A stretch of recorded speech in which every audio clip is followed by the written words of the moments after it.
guys, I want to invite you, and I appreciate that you're taking time to take a look at the following interview that we're going to have. I have the pleasure to invite here to my home here in Bangkok. We've been having a nice week behind us of working, getting not only, the tools for you, but setting up corporate things, where I am also very privileged to learn a lot from Frank Ricketts, our CEO of Cloud Horizon. And also invited here we have Jens Lausten, and he's the COO, as you most probably know. And yeah, like I said, we had a very interesting week behind again. It is always so cool when you're getting people down with the same kind of, wavelength, let's call it that way, because when you do that, then it comes more people into the picture, the energy level goes up. And this is the same as as if you're working with the network side of Cloud Horizon from the independent associate side. It's the same thing when you're building a network. You need to get the right people in place. And the reason for me wanted to do this in an interview form more is that for you guys to get to know the people behind, the ones that runs, the daily operations. Yes, you see them out on the field. I'm sure you maybe even did it already. You've been seeing Frank out on the field, you've been seeing Jens out on the field, but I think it's also important for you to understand that what you see when you meet these people is only a part of the job that is put in. Because as we've been speaking before and we've been mediating with you guys, is that for us our only and foremost job is to make it easier for you, as easy as possible, to run your business as an independent associate. So I would like to take the opportunity first, having said that, to welcome Frank, and a little bit off script, so to say, in a more relaxed way, ask a little bit about your personal, opinion about network marketing in general. Oh, well, network marketing in general is my life, and it's been my life. I think it's one of the most amazing industries there is. And there are so many facets to the industry. It's not just about giving people an opportunity to change maybe their financial situation and to fulfill one or two financial goals or dreams they may have. But it's also an industry that gets the best out of everyone because it allows you to come out of your box, and everyone is encouraging you to come out of your box. And there's so many people looking for talents inside of people they don't even know they have. In a regular job, you're normally being pushed back into your box at all times, and you're never allowed to evolve and develop, and you're not encouraged to. And this is quite the opposite, and I must say I'm completely fascinated by that aspect, that facet of our industry. And I think that's what I would say to network marketing. I want to ask you a follow-up question on that. Now how many years is it now since you got the first look at network marketing? The very first look at network marketing, in those days it wasn't called network marketing, it was called MLM, multi-level marketing, and that's 46 years ago. Now guys, I'm 44 right now. Yeah. That's a long time ago. Yeah, that was Pamper days. Hardly. Yeah, it's interesting because, for me also, I've been, soon 19 years, and I've seen the change. How would you describe the change since when you first ran into it until what happened until now, at this point? Fundamentally, no change whatsoever. It's an industry that allows you to go after certain goals that you can only fulfill financially.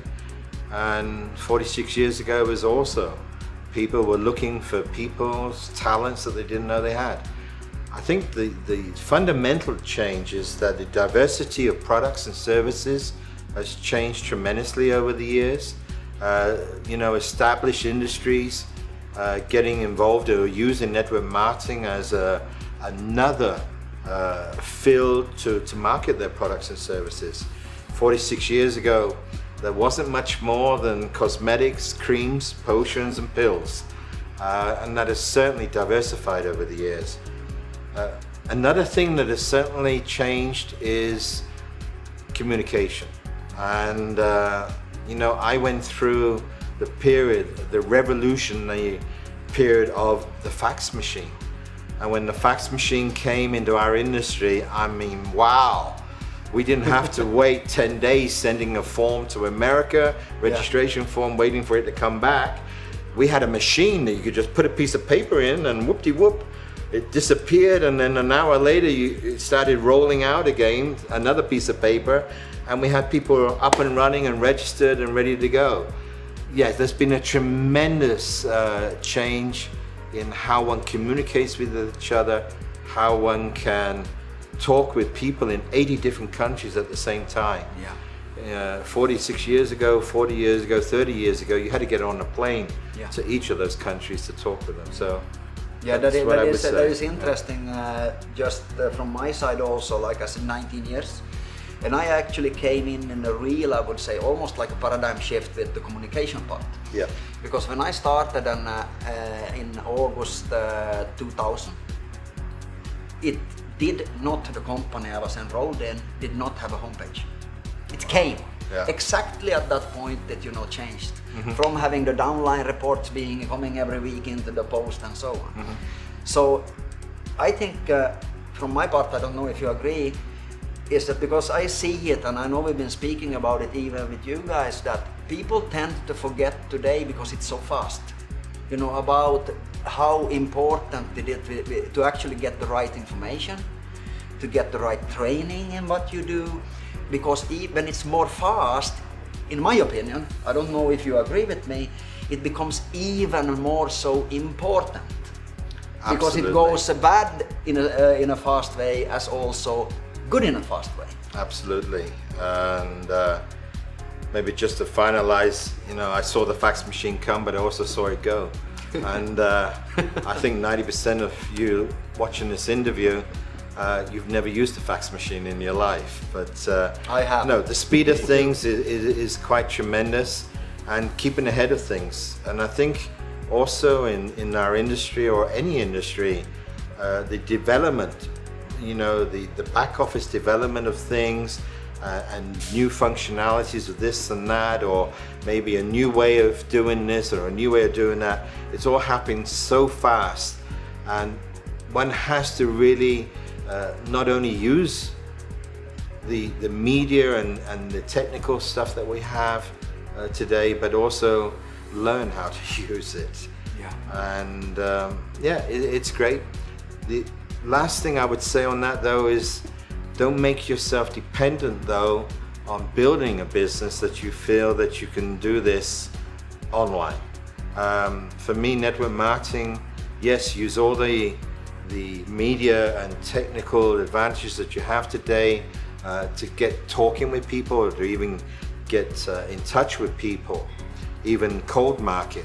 But at the end of the day, network marketing will always be about relationships. 100%. And the relationship will always, at the end of the day, be the personal relationships that you build over weeks, over months, that will mean you have a solid business through these solid relationships. There I could not agree personally more. People in some cases, and in many cases when they come into the industry and are new to it, even seasoned networkers, in my opinion, obviously this is an opinion, it's subjective, but I see so many times that people tend to think about more what a person could do for them than what they could do for the person, which it's all about.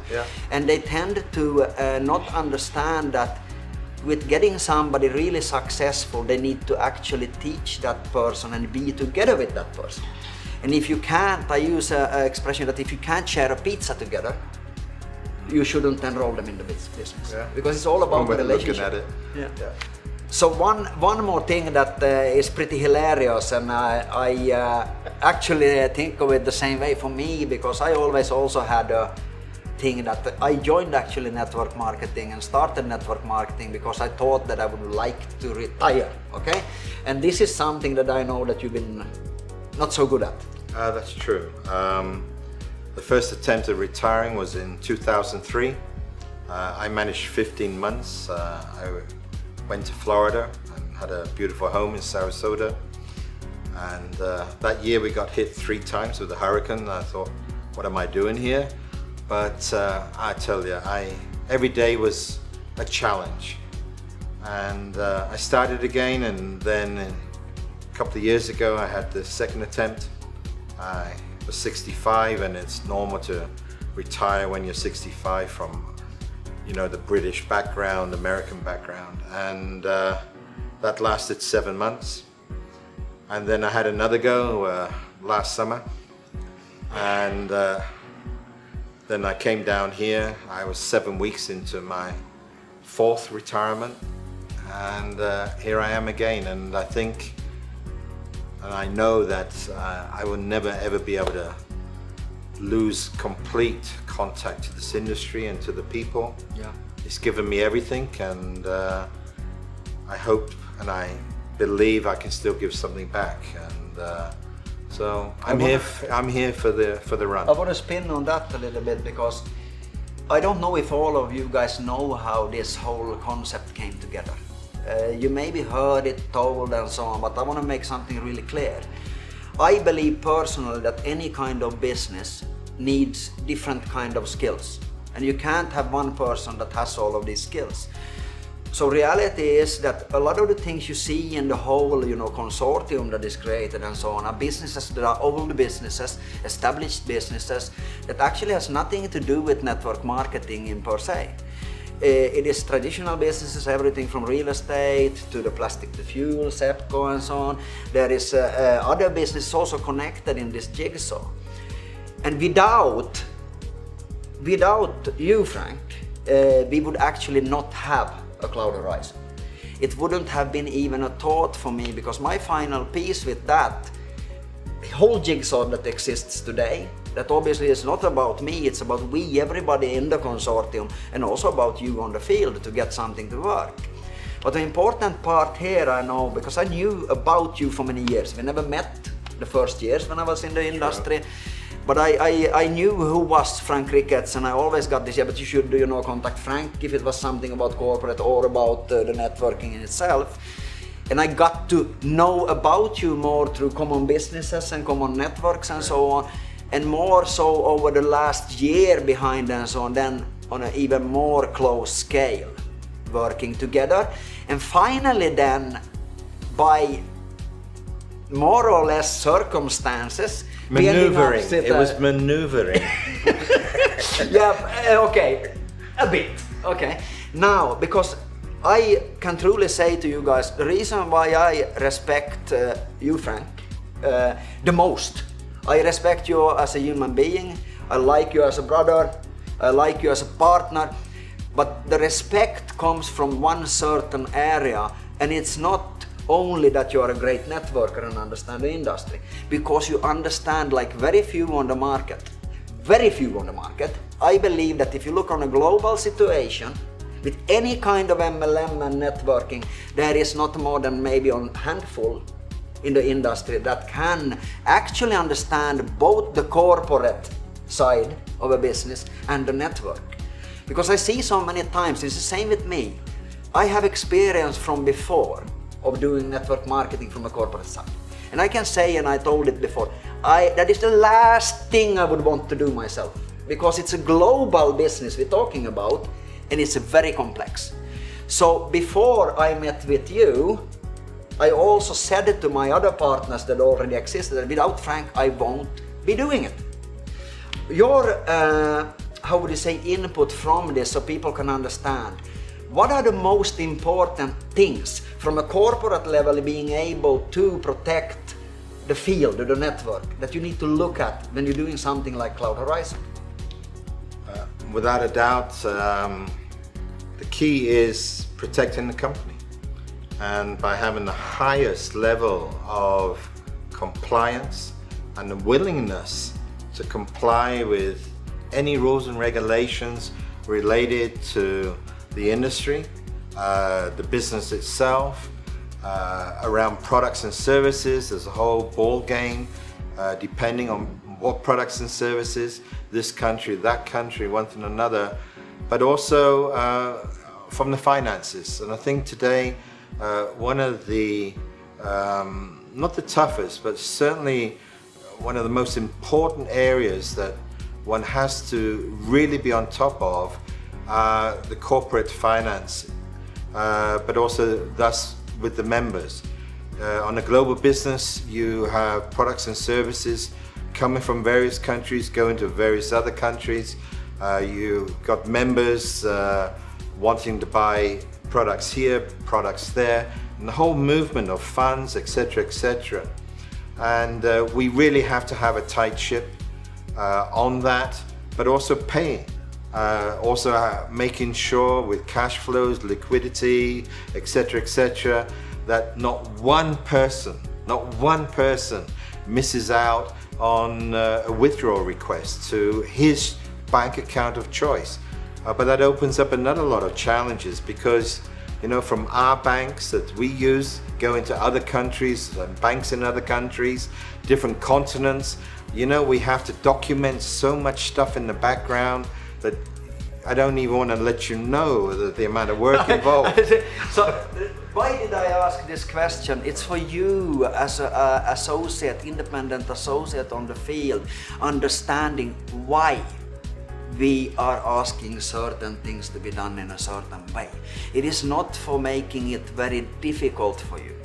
It is for protecting you and your business. That is, just as Frank said, it's a very important point. The documentation that happens with ticketing, that happens with proper emails going out, that happens with you agreeing to certain things, following instructions. KYCs, KYC. right at the top. Exactly. So the point with the whole thing here, why I ask this question is, so you understand why we ask things. Because otherwise I know network marketing pretty well, let's say it that way. In 19 years I learned it quite well. And in several cases, especially when you get going like Cloud Horizon right now, we need to create a culture. And a culture is created from the beginning, not later on. Which has to do with that you as a leader obviously needs to learn how to earn. And these things are from the smallest thing as how do I register? How do I follow the instructions with payments? How do I do this? How do I do that? Last question for you, Frank. I know I don't even need to ask you why you chose Cloud Horizon. I think it's pretty simple. I believe that we have something that is not only changing one paradigm, but many. But I want to ask you one thing more, and that is, I don't need to ask you if you're excited, you're coming out of retirement, but I want to ask you how you see upon the future and the next year and 5 years of Cloud Horizon and why you see us going that way. I see ourselves as a winner, and I see everyone involved, no matter in what capacity, at what level, what intensity, it's a winner. And it's a winning program. I mean, the combination, we can talk the next hours of what this is all about, but to be able to be involved, you know, one of the biggest environmental issues there is, without any gain, even being involved with that, you can classify yourself as a winner. To be then involved with a global solution for that, you're a winner. To be able to make other people aware of that, with all the various medias that Cloud Horizon put together and SEPCO, our partner, you're a winner. And then to be able to have a business opportunity out of that, and earning and potential earnings out of that, you're a winner. And the thing is, this isn't a trend that's only here for the next few months. People often ask me, because when you get involved with some opportunities, not just network marketing, but also in other areas, how long is that opportunity going to be there? And if it's a really trendy thing in everyone's mouth and newspapers every day, normally it's got a lifespan. And the lifespan of this, guys, that really makes it the winner, I say to people, when they ask you, how long do you think this is going to go on? I say, well, I think at a rough estimate, it will end when there's no plastic waste anymore, when no one wants fuel anymore, And no one's interested in products and services where you can save money, and by showing people these products and services, you can actually make money. We're on a winner. That's it. That is very interesting words. Because I truly believe that myself also, that we are so different that it takes time for the person to really understand it. Absolutely. And we are dealing in many cases with, at least people say that it's leaders, you know, and so on, that are the most tricky people on the market, because we believe we know. But if you speak with a normal person that's never been involved in network marketing about this, they just go, wow. Absolutely. It's something so different. So it's so good, in my opinion, and you don't need to exaggerate it that it's so good, that most people will doubt it just because of it. Yeah. Where is the catch? Where's the catch? Yeah. And I'm gonna first of all thank you for, in the end of the day, trusting me enough as coming down to Bangkok when you came. And also taking the leap of not only, you know, coming out of, you know, retirement with all the effects towards family, you know, situations, and also time and commitment, and also risk. Absolutely. Let's be honest, every time you start something, even how good it is, you can have things in place but not in order. Absolutely. So I want to really thank you from the bottom of my heart for that, and then jumping over to our next and newest after Frank then member, our COO, Jens Lausten. And I want to ask you a follow-up question on that, because I know that since you also came down to discuss your involvement with us, I think it changed a lot in your head, in your brain, what you thought when you came down. So I'm going to ask you first that question. What did you think when you came down to take a look? What did I think? I had a lot of information. I think I heard a little bit about the products and left and right, but it was quite loose. And as you remember, you and I had a call after I spoke to Frank. It was around the 7th or something of January this year. And at that time, I absolutely had promised my wife I'm going to stay home. We're not going to do anything.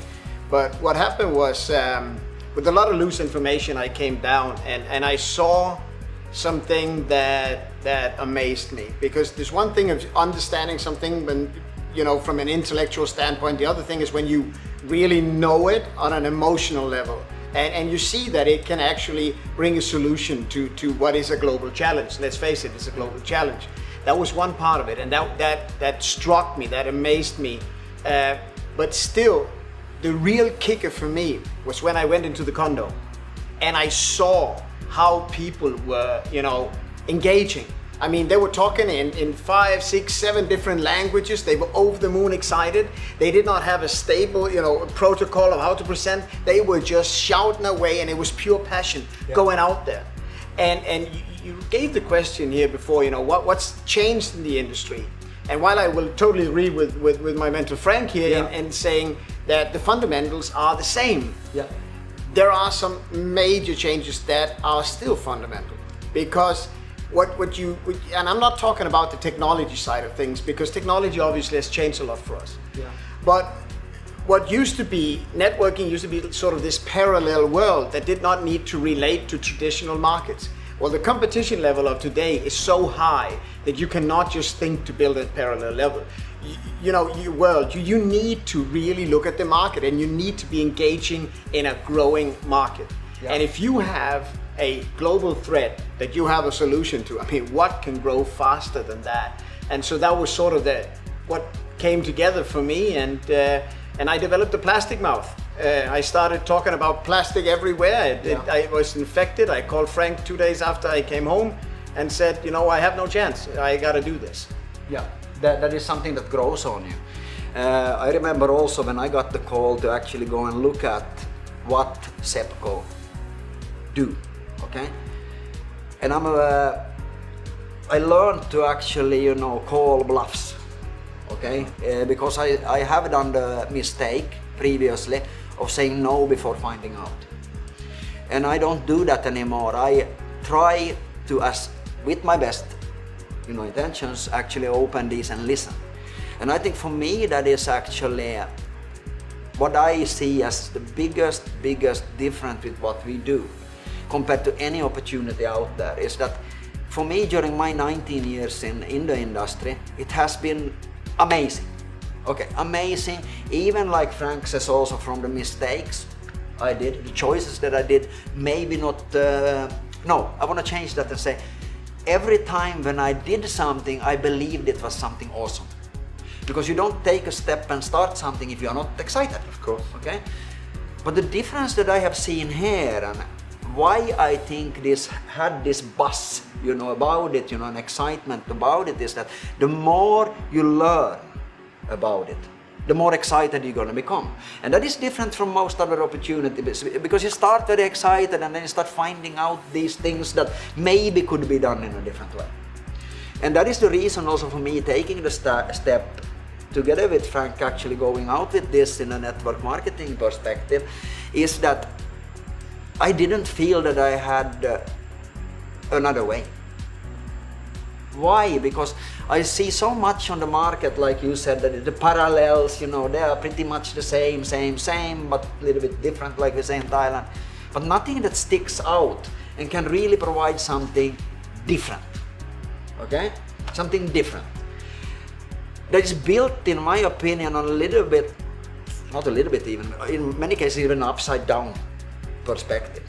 So for you, Jens, I want to ask, once you understood, okay, believed yourself by seeing that it works, by seeing, and thinking where we're gonna go, what is your belief on, and what are the strategies that you would say needs to happen the next months? Where will we go with Cloud Horizon? What will we do to adapt? What will we do? How flexible will we be, to become better and so on? How do you see it?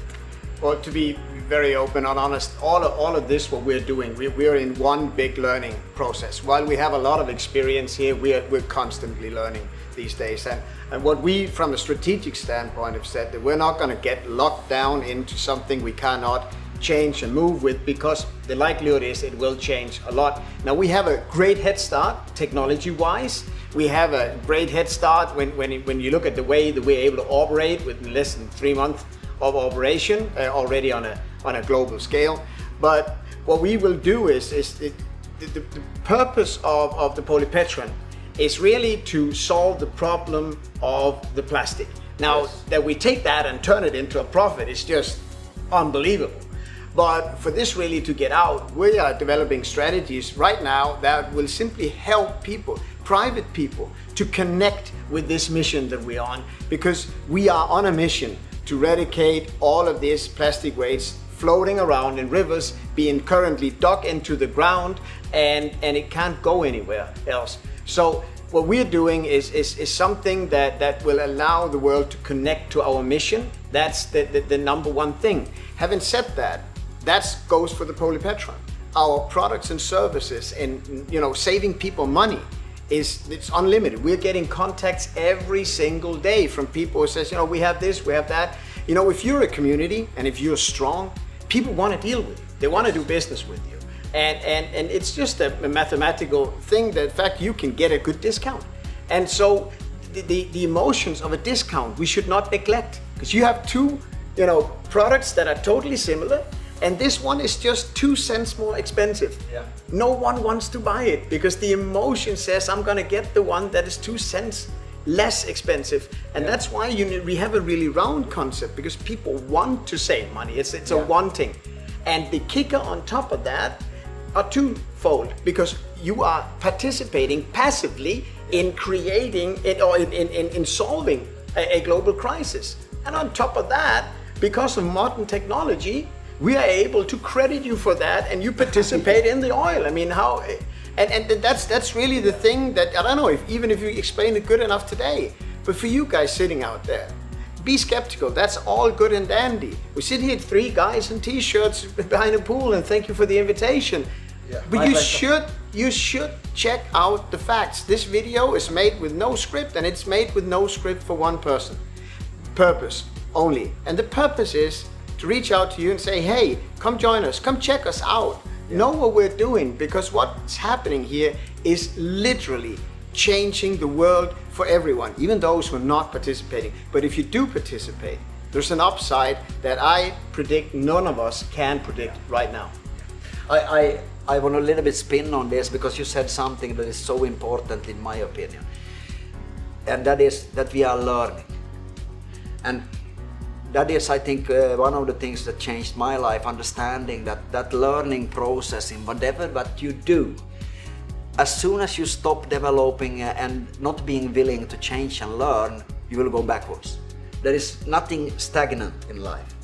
And a scary thing with that is that I'm like a sponge when I'm interested about something. I just want to find out. And the scary thing is that when I run into this plastic to fuel, I was a little bit like, plastic, how bad can it be? Yeah, it's ugly. I didn't understand, and I think most people don't, because they have a perception of, that, yeah, but my country don't have a problem, yeah, but maybe Thailand. But I read something really scary, the other day, I think it was yesterday or the day before, that was posted in one of our groups that we deal with, daily things in. And that is that in US, as an example, more than 100 cities right now is actually either quitting the recycling or scaling it down immensely. They're giving up on it, okay? And the scary part here that I don't think that is I learned so much about the plastic pollution and microplastics that I didn't know even existed from before. And I can say to you that no country has 100% recycling. None, and they don't even come close to 50%. And that is the scary part. Now, the really scary part for me is that yes, we put it in the ground. Yes, it melts down and breaks down over the hundreds of years and so on, in the ground. The really scary part I actually got from one of our management positions brother that visited, here in Thailand. And he is in waste management in the US. And he said to me something that I never, ever will forget. And that is about the coral reefs around the world. The microplastic that breaks down into the water, and don't believe me in this, go and find out yourself and you will see that it's correct, and it's really, really scary.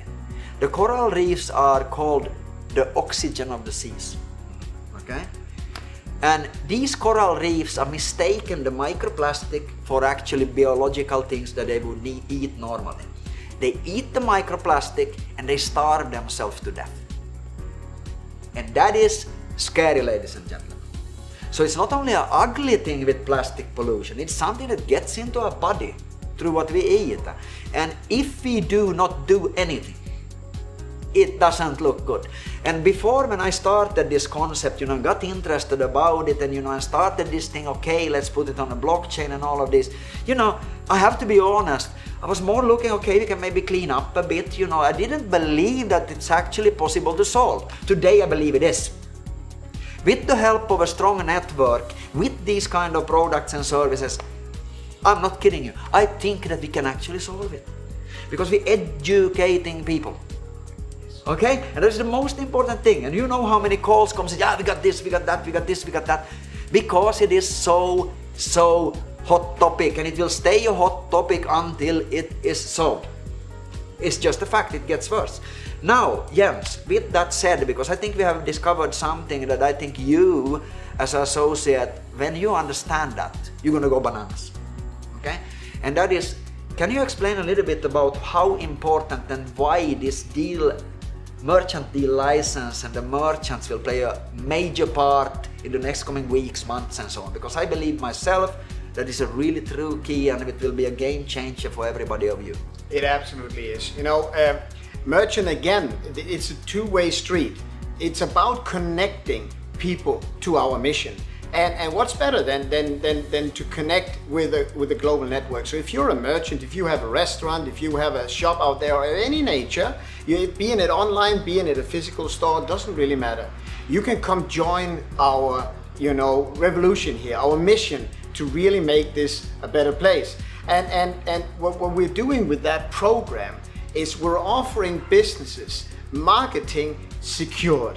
Marketing secured in the way that they will never ever lose money, quite the contrary. While our members will gain a discount, the merchant will get the positive credit of participating in waste management, getting Yes, plastic yes. waste, and it's really waste, guys. It's not clean plastic, it's waste plastic turned into oil, and they will profit from it. So they get the image, the marketing, and here's where we come in. There's something called social capital, but there's also something called social responsibility, and we all have it. We all carry. I mean, it would be a minimum to expect from everyone that we clean up after ourselves. And when you talk about the social capital, and that's just the strategy we're using here, it's simply the capital that each and one of you have. The capital of the trust that you have when you talk to people. You can share a message, you can share the vision, you can share the data that you've seen. And like Stefan said, don't believe us, Google it, go check it out, come down It's here. all about the facts. Everything is here to be seen for you, just like we had to see it. But we are all in. We are all in record speed. And it's not like we did not have other offers or other things to do, Yeah. but fact beats conversation, and sometimes you just get lucky. I mean, you just get lucky. Yeah, that's how I consider myself doing the long drive to go and meet this gentleman, Dr. Mehta from Yeah. Setco. It would have been so easy. It was, it was a Sunday. Normally, I would, do more with the family on a Sunday than any other day. Maybe take the kids, to the mall or whatever. And obviously, I always work, so I have my phone with me. But so I was sitting in the car, and actually, I wasn't happy about it because I didn't know what I was gonna see. I thought it was something totally different. But I feel myself, blessed of getting in this situation. And that is something that I think that I would like to leave you with from this interview. I'm very excited to work with both Frank and Jens. For the It's reasons, likewise, buddy. For the Likewise. reasons, Frank and Jens, that first of all, it's about the honesty about you guys.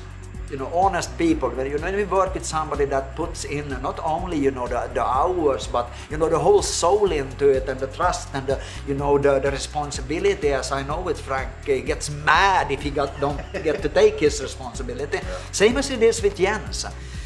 These gentlemen they have similar skills as me, but they also have skills that I don't have.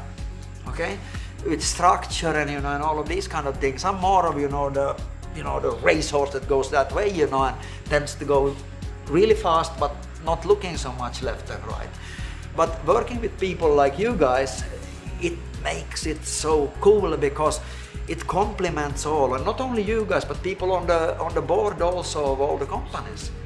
And I think you guys are gonna see in the next months also this concept evolving so much towards the positive way, so you get it easier to present for people, because that's what it's all about. Because if I ask you a last question and I leave you with it, do you think it's reasonable that you as a human being takes at least responsibility for your own garbage? Anybody I asked so far has said yes. Okay? And that is what you can do by choosing to not maybe work directly with Cloud Horizon actively, but only choosing merchants, choosing products and services that has these credits on them that comes from being involved, which means that indirectly when you purchase something, you support the mission. Okay? So by doing that, you can actually clean up your own mess. In a measurable way. In a measurable way. And that is why I know I have never been so sure about anything in my life, because if you're looking at a merchant, you spoke about social capital, and I want to leave you with that thought to think about. If you have two options, like you said, something really good, one is cheaper, but if you on top of that, I'm able to measure how many kilos of trash do I take away by choosing this merchant instead of the other one, I don't think I need to tell you which one people want to choose. And that means that it would be madness for any kind of merchant, for any kind of person that have understood what we do, to not be involved, actively or inactively. But I think that we need to get better on, also from our side, from the corporate, and not me as a corporate of Cloud Horizon, but involved in the whole concept, to explain it in a more easy way. But also it puts responsibility on you to learn about what we're doing. That means that if you stopped watching this video before, you are not doing your responsibility. Because you need to learn in order to earn. You can't give something forward without first understanding what it's all about. And it is, in the end of the day, so simple. I don't know if you guys agree, I think you do, that we are taking away trash. It doesn't only disappear, it makes money. You save money and at the same time help the environment. And I don't know about you, but for me that feels pretty natural to actually tell somebody else about it. And if that is not enough, but making then on top of it money, I don't know what's going to be enough. Because that's my opinion about it. You are probably not having a pulse.